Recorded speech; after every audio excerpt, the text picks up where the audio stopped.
Hi, I'm Chris Sugden, Managing Partner at Edison Partners and your host of Electrifying Growth. This is Sit Down with Sugden, where I share from my experiences as both the investor and an operator to help you get that next stage of growth. Hey everyone, thanks for joining me again. Another episode of Sit Down with Sugden. Hope you get as much out of these as I have fun recording them. And in this session, talk a little bit about the rest of 2025, optimism or lack thereof in the year, especially for growth stage CEOs. We just actually had our annual meeting. We also brought our Edison Director Network members together and our CEOs, and we talked a lot about our growth index, and that's a survey of our portfolio companies as well as using third-party data. And the growth index is a measure of what high growth companies are doing well or not doing well to not be a high growth company. But also what we used this year was a term durable growth. And we're going to talk a little bit about that. Let's talk about optimism first and the rest of 2025. I think we all walked into the year to some degree with a sense of optimism, putting your politics aside. The market was running. It's a new day for business, less regulatory environment. And then April 2nd, which seems like a lifetime ago, I'm recording this at the end of May, and it's only been 2 short months, but Liberation Day, as it's come to be called, created a lot of negativity, pessimism, and that suddenly the whole world was going to come to an end. And I think as we found out, again, sitting here at the end of May, the market's back up. Tariffs are not necessarily going to be the end of the world, and we have to stay focused on what we can control. And that was one of the topics at our annual meeting that I shared with our limited partners, and that is, I think it's good advice always. It's the Stoics, which I try to read and try to be centered around, but did have this sort of, we can only control what we can control. So those things around us that we can't, the more time we spend worrying about them, the less time we're focused on where we can make a difference. And I think the 2025, the rest of the year, the remaining 7 months plus, we should all be a little more optimistic than I think the media wants us to be. Let's remind ourselves that the news media, social media, it's all being paid to create crises, and the world's coming to an end. That sells eyeballs and sells newspapers, as they used to say. There's this constant drumbeat of negativity as opposed to the other. No one gets excited about everything's great, but at the same time, we all get excited about everything being great. And that's what we should be focused on. So a message I sort of conveyed to our limited partners and our CEO spoke to in our Edison Director Network session was this idea that we should be kind of leaning forward, albeit with the context of durable growth, the context of the unicorn sort of hunt in some ways is over. Yes, there's unicorns being born every day in venture land and growth equity land. $1 billion valuations are out there. We read about them. But the bottom line is, as entrepreneurs, you all know, building something that can sustain as opposed to something that's relying on the next round of capital is a way better ticket to wealth creation and a successful business than relying on folks like us to fund your next round of capital, or us being venture capitalists, private equity, et cetera, being in control of your own destiny. So back to my control what you can control. And this is kind of a good segue from the standpoint of optimism, the sense of it's going to be a good year. 2025, 5 months in the books. Again, mark it up. For the most part, is there a Trump put? Is there a Fed put? The bottom line is every time tariffs start to become a worry, he pulls back. I think he's pretty good at telling us, like we all probably could have bought certain stocks a few weeks ago. And even last Friday, let us know that crypto is probably a good thing to buy. I mean, he is letting us know what he's going to do. And for the most part, he doesn't want to see the stock market tank. So rather than get all bent out of shape about the next crazy thing he says, let's focus on, at the end of the day, our president doesn't want to be sitting on top of a meltdown in the markets. So instead of watching that, kind of that favorite stock or that ticker symbol going sideways or down because of the latest news, we're all playing a long-term game. And I think as venture-backed, private equity-backed, and or not backed at all CEOs and leaders of businesses, the thing we can do that's most important is build a durable growth company.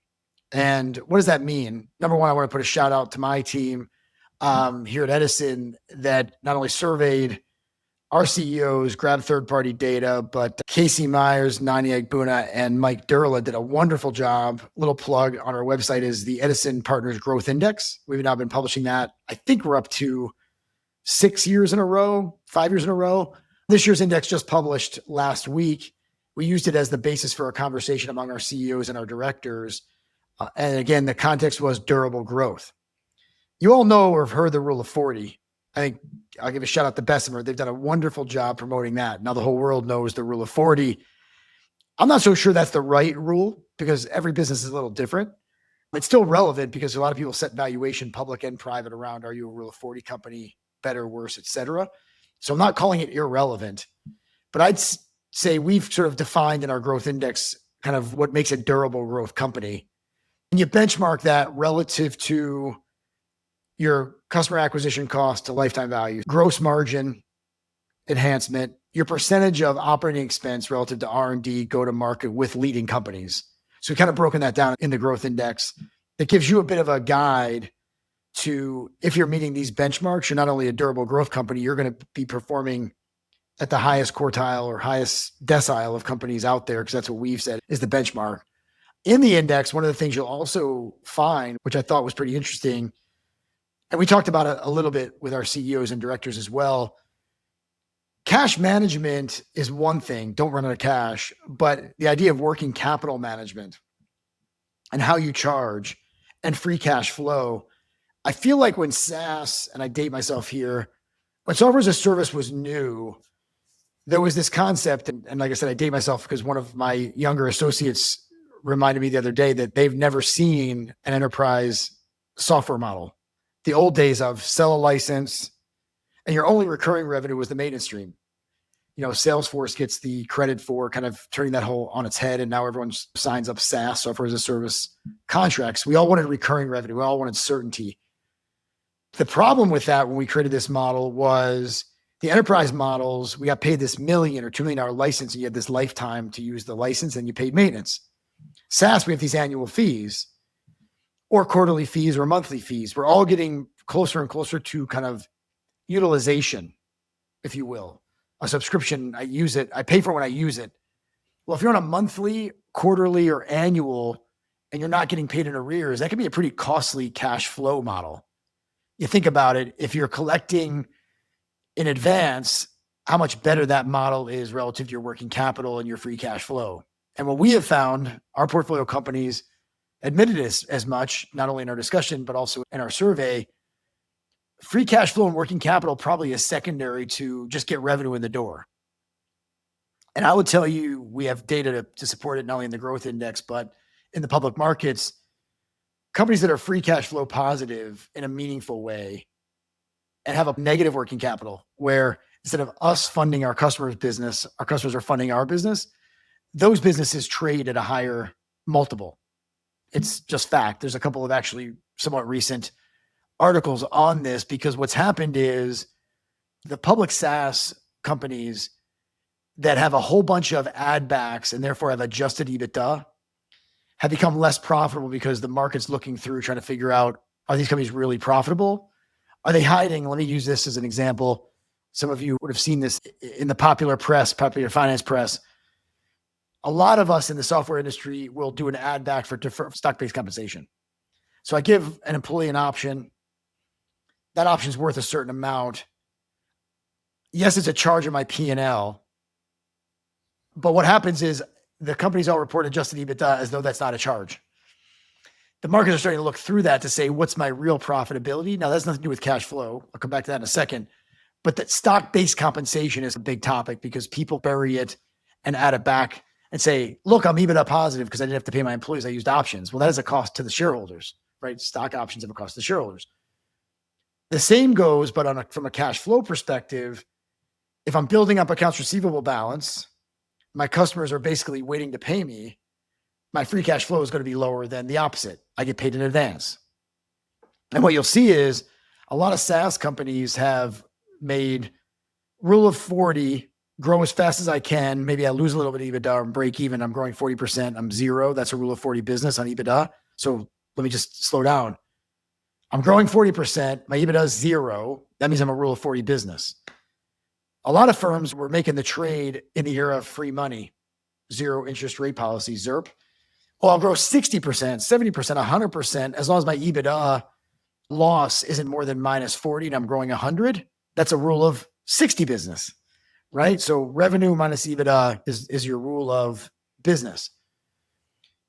the market was rewarding revenue growth above profitability up until roughly the middle of 2022.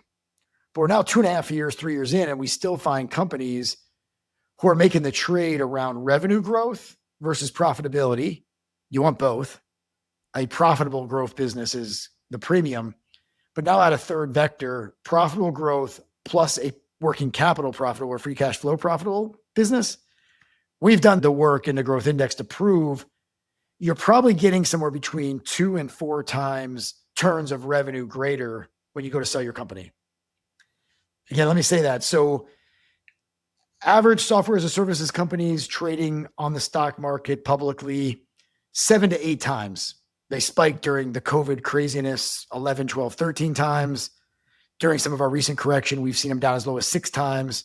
But if you draw a through line of average for the last 5 to 7 years, software as a service companies trade in that 7 to 9 times range of revenue. Rule of greater than 40 businesses, rule of 50, 60 businesses that are also free cash flow or working capital negative, if you will, not needing working capital to grow the business. Their customers are funding it. Those are actually trading at between 2 and 3 turns higher than even a good rule of 40 business. So again, profitable growth that also comes with free cash flow or a positive working capital is even worth more. So I'm trying to have you think about how you're charging your customer will play a lot into what your ultimate value is as a business if you're looking to build a company that you ultimately sell and create some value for yourself or your shareholders.